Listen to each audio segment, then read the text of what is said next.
Embrace your empowered position as a woman of God. When God is chiseling you, it's hard and difficult work. He wants to shape you in your marriage, shape you with your children, shape you on your job, shape you in your life circumstances. I don't care what your background is, what your circumstance is. You are a kingdom woman.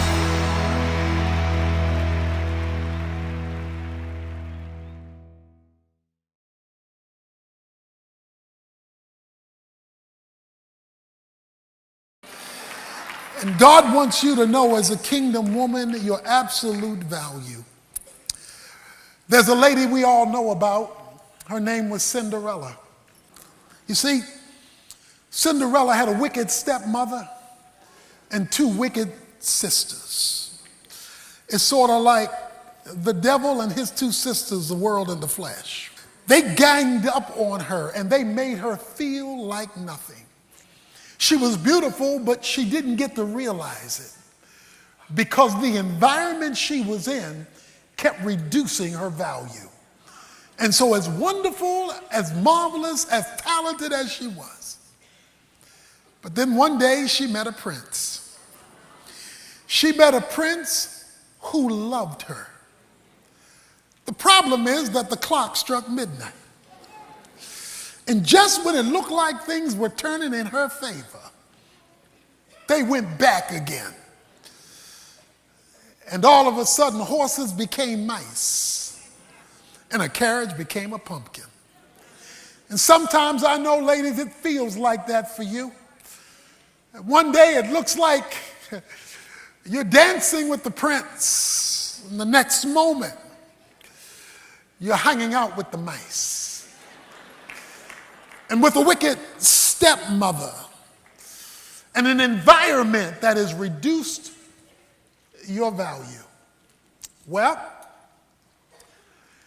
in Luke chapter 13, we meet a lady. We're told in Luke chapter 13, verse 10, and he was teaching in one of the synagogues on the Sabbath, and there was a woman who for 18 years had a sickness caused by a spirit and was bent double and couldn't straighten up. Let's analyze this woman. We're told that this woman was bent, like the humpback of Notre Dame. She couldn't stand up straight. She was bent over, and that was her lifestyle, because she was walking bent for 18 years. How long have you been hurting? How long have you been wrestling with yesterday? How long have you been dealing with the abuse or its aftermath? And how long has it doubled you over?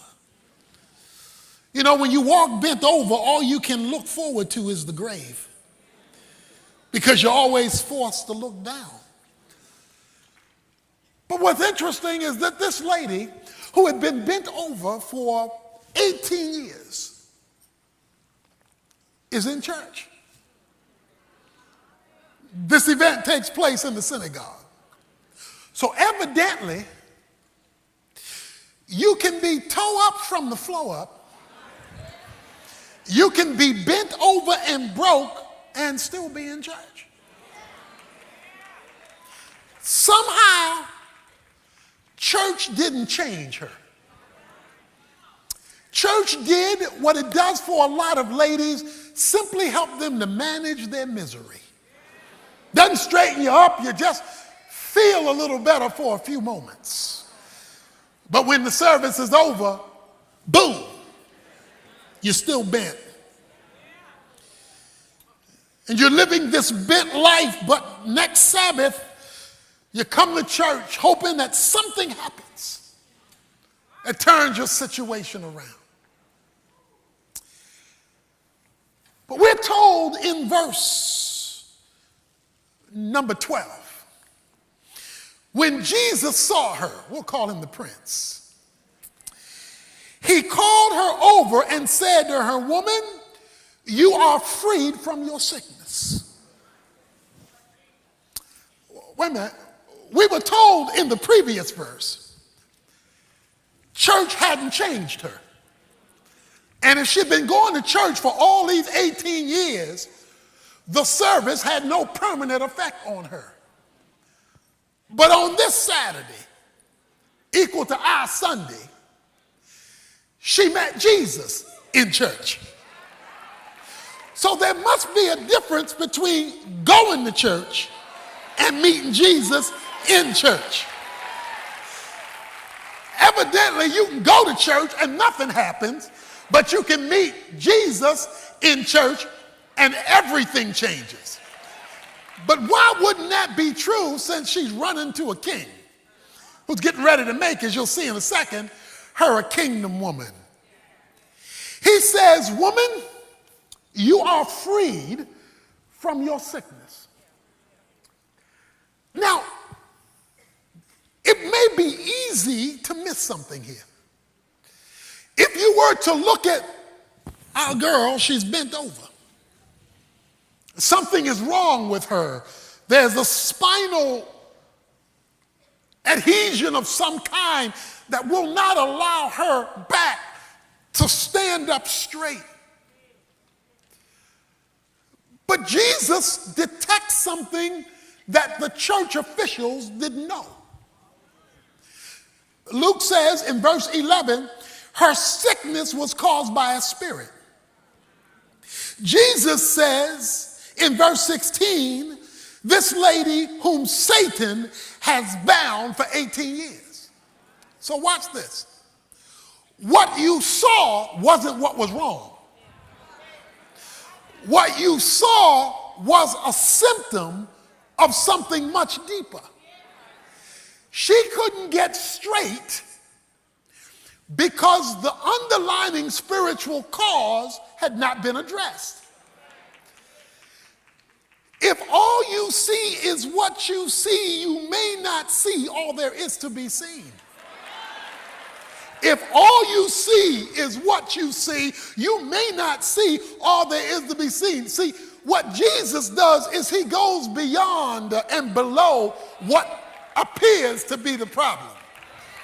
Jesus went searching for Satan because Jesus knew if I could fix the spiritual, I could change the circumstantial. If I weren't in the ministry, I would be a secular, non-Christian psychiatrist, because then I could charge you $300 an hour to tell you why you need to come back next week. I'd make a killing because I could keep you on the surface of your circumstances. Everybody in church only could see what they could see, but Jesus could see what was not easily seen. That if he could address the spiritual, he could reverse the circumstantial. So guess what Jesus says? He says to the woman, woman, you are freed. But he only says it, watch this, after he calls her over to him. Watch this. He has a word for her, but only when she comes to him. She never got the word just coming to church. She'd been doing that for 18 years. She got the word in church when she came and hooked up with the king, with the prince. Church without Jesus is artificial religion.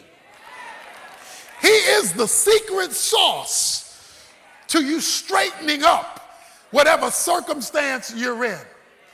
It's like those artificial fruits that you put on the table. They look real, but they'll break your teeth because they're not authentic.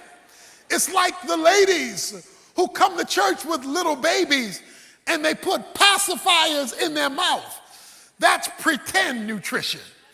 It gives you the impression that something's happening, but there's no nutritional value. It's called fake. Until the baby realizes mama is tricking me and I'm gonna let this place out if you don't give me the real thing. You have the right to demand Jesus. That's more than a personality. That's more than a building. That's more than a program. That is relationship with a person. You're looking for Jesus because church without Jesus is a waste of time. You come to church to meet the Lord. You don't come to church simply to be at service. And so your demand, your expectation as a kingdom woman is, I want to meet the king. I want to meet the one who can straighten up my bent life. I don't know what's got you humped over. I don't know what circumstance has got you drooped, has beaten you down, broken you down, and stressed you out. But I do know that when you have something wrong and it's going on for 18 years, Walgreens can't help you. Going up and going over the counter can't change you. You need somebody who can x-ray you, go deeper than the obvious symptoms you're going through, can address the cause so that they can prescribe the cure. You need to meet somebody who can address the spiritual, which will reverse the circumstantial. And that's what Jesus has come to do. You know, when you go for a job, you send a resume. That's a written description of who you are. Then they call your references. That tells you what other folks say about you. But after the resume and after the references, now it's time for an interview because they want to see you for yourself in person. When you come to church, God has a thick resume. He's got 66 books. He's got a pretty thick resume. His resume says he's qualified to straighten you up. If you do it right and connect with some other ladies, you'll find out he's got some references. There's some folk who can testify that he has straightened them up because they were bent over. So God's got a resume and he's got references. But what he wants is for you to give him an interview. He wants a face-to-face experience with every lady who's here, who's tired of being bent, who's tired of being tipped over, and who want to straighten up. You know, when you go to a restaurant, they give you a menu. That is a written description of what they offer. Sometimes you can salivate just by reading the menu because the menu looks so good. Then they have somebody to come out and exegete the menu, give you an explanation of the menu. They will even offer a Q&A. Do you have any questions? So you get to read it and you get somebody to explain it. But then you don't get up and leave after you've read it and after somebody explained it, because you didn't come there to read it and you didn't come there to hear about it. You came to taste it. The Bible says, oh, taste and see that the Lord is good. It's not enough to come and read it or to hear somebody talk about it. You want to experience Jesus, the Prince, who can straighten you up for yourself. And so Jesus says these words. These are kingdom women words. He says to the lady, to the haters in the crowd, because there were some haters in church. It says, and the haters were the preachers. It says that the haters said, what right do you have straightening this woman up on the Sabbath day? Don't you know we having church up in here? What you doing changing folk life in church when I'm trying to preach a sermon? See, haters don't like Jesus interrupting the service. But since it's supposed to be his church, he ought to have the right to interrupt it any old time he's good and ready, especially if he's straightening somebody up. Oh, but listen to what Jesus says. Jesus says in verse 16, and this woman, a daughter of Abraham, to whom Satan is bound for 18 years, should she not have been released from the bond on the Sabbath day? Guess what he says? This woman who's been bent over for 18 years is more significant than you realize, because she's a daughter of Abraham. Abraham carried the covenant of God for the building of the nation Israel. So she may be bent over, but she is somebody. She may be stressed, but she is somebody. She may be broke down, but she is somebody. It may be difficult for her for a long time, but she is somebody. She may have been abused by men. That may have her bent over, but she is somebody. She may have been rejected because of her family, but she is somebody. All you see is a bent over woman for 18 years, but what Jesus see is a daughter of Abraham. I see somebody that's a kingdom woman on the rise. I see a kingdom woman ready to stretch out and make her point. Ladies, I want you to know your value. I want you to know God looks at you as a kingdom woman. I want you to know that you're not just extra. I want you to know that Jesus Christ prioritizes you. But you say, you don't know how long I've been going through. I say, you've not run into Jesus enough yet. Because when you do, he's not going to call you a bent over, broken down woman. He's going to call you a daughter of Abraham. And like Sister Evans says, now you stand up, straighten up, and walk like it. Because that's who you are. You're a kingdom woman. You're a daughter of Abraham. You're somebody special. And you know what that means?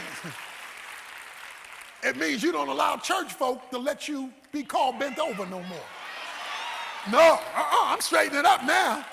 You don't let some undisciplined male cause you to be bent over anymore. You ain't using me. I'm straightening up now. I'm a daughter of Abraham. So you either treat me like a daughter of Abraham, or let's go walking, let's go trucking, let's move on. Because I am somebody. I'm a daughter of Abraham. You're looking for Jesus, not just for church. You're looking for Jesus, not just for religion. Some of you ladies came to this conference and you're in the checkout line. You're ready to quit, give up, throw in the towel, run away. But before you check out, check up, because Jesus can change your situation. And even though you've been, he can straighten a sister out, because you are a daughter of Abraham. You are a kingdom woman.